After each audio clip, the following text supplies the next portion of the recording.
এটা মই দুটা ডাটা দিছো আমি প্ৰেছ কনফাৰেন্স কৰি থাকোতে মোক বিধায়ক বিজয় মালাকাৰে এটা নাম পঠাইছে আনিপুৰ জিলা পৰিষদ তাত 82% সংখ্যালঘু লোক আছে হেতু সিট আমি সুন্দৰভাৱে জিকিছো মই তিনটা সিটৰ কথা কৈছিলো চাৰিটা প্ৰেছ কনফাৰেন্স কৰি থাকোতে নগাঁৱৰ পৰা ৰূপক শৰ্মাই মোক পঠালে যে নগাঁৱত ভুটিয়া পাহাৰ বুলি এটা জেডপিসি আছে তাত 70% সংখ্যালঘু আমি সিটটো জিকিছো গতিকে যেতিয়া আৰু ৰিজাল্ট এনালাইসিস কৰি গৈ থাকিম এনেকুৱা নতুন নতুন খবৰ আৰু পাই থাকিম এইবাৰ বিজেপি দলে সংখ্যালঘু অঞ্চলতো আমি সিট পাবলৈ সক্ষম হৈছো মই উদাহৰণ স্বৰূপে তিনিটা খুব ইন্টাৰেষ্টিং ৰিজাল্ট আপোনালোকক ক'ব খুজিছো আমাৰ বৰপেটাত হৰিপুৰ এখন জিলা পৰিষদ আছে 70% তাত 90% আমাৰ সংখ্যালঘু তাতে আমাৰ প্ৰাৰ্থী হাইদৰ আলী হুছেইন জয়লাভ কৰিছে তাৰ পিছত আমাৰ নলবাৰীত বৰক্ষেত্ৰী সৰ বুলি এটা সিট আছে য'ত 100% সংখ্যালঘু তাতে আমাৰ প্ৰাৰ্থী আনোৱাৰা খাতুন জয়লাভ কৰিছে জলেশ্বৰ সমষ্টি য'ত আজিলৈকে বিজেপিয়ে আমি পদুম ফুল কাকো দেখুৱাবই পৰা নাছিলো জলেশ্বৰ সমষ্টিটো আমাৰ প্ৰাৰ্থী মেহেৰ জামাল হক জয়লাভ কৰিছে ই জলেশ্বৰ সমষ্টিৰো এটা অংগ তাৰ মানে 100 আমি 100 বুলি ক'লে ভুল হয় 90 বুলি কক 85% কক 90-85% থকা সংখ্যালঘু সিটু এবাৰ আমি তিনিটা প্ৰথম খবৰ মতে 40% 45% সংখ্যালঘু থকাটো আমি বহুত সিট পাইছো কিন্তু 90% থকাও আমি তিনিটা সিট পাইছো আৰু এটো এটা প্ৰাৰম্ভিক খবৰ এই খবৰটো এটো আৰু ভাল হ'ব সংখ্যা গৰিষ্ঠ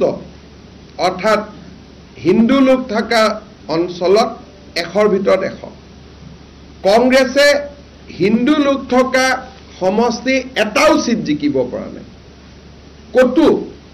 থ্ৰু আউট আসাম কটু তেওঁলোকে এটাও সিট জিকিব পৰা নাই বিজেপিয়ে উলুটাই সংখ্যালঘু বা মুসলিম লোক থকা অঞ্চলতো আমি তিনিটা ষ্ট্ৰেট জিকিছো আৰু 40-45% থকা মুসলিম সিটটো আমি বহুত জিকিছো তাৰ মানে ভাৰতীয় জনতা পাৰ্টিয়ে নিজৰ পৰম্পৰাগত যেটো আমাৰ সমষ্টি তাত আমি আগতকৈ বহুত বেছি ভাল কৰিছো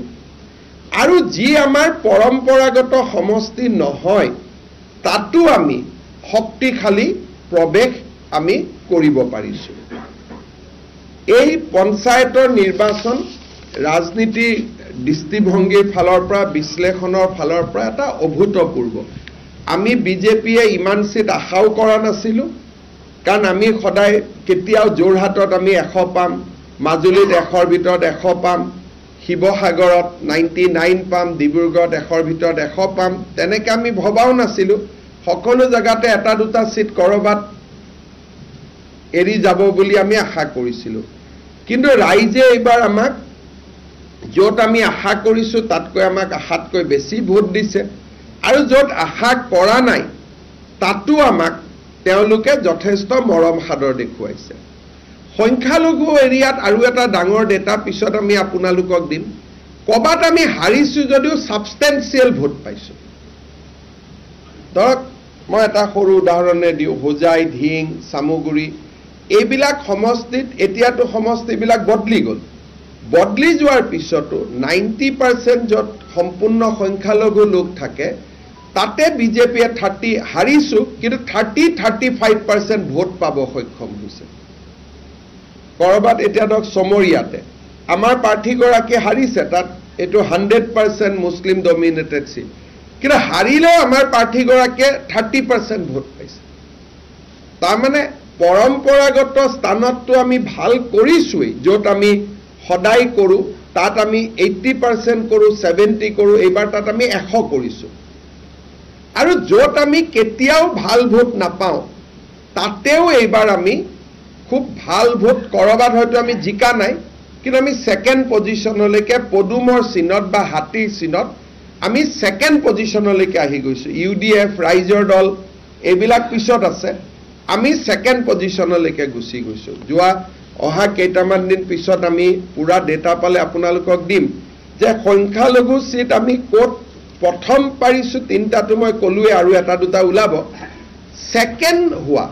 বহুত সমষ্টি আছে য'ত নেকি আমি সেকেন্ড হ'ব পাৰিছো আৰু সেকেন্ড হ'বৰ কাৰণে টান ইউডিএফ আছে ৰাইজৰ দল আছে তথাপিতো আমি সেকেন্ড হৈছো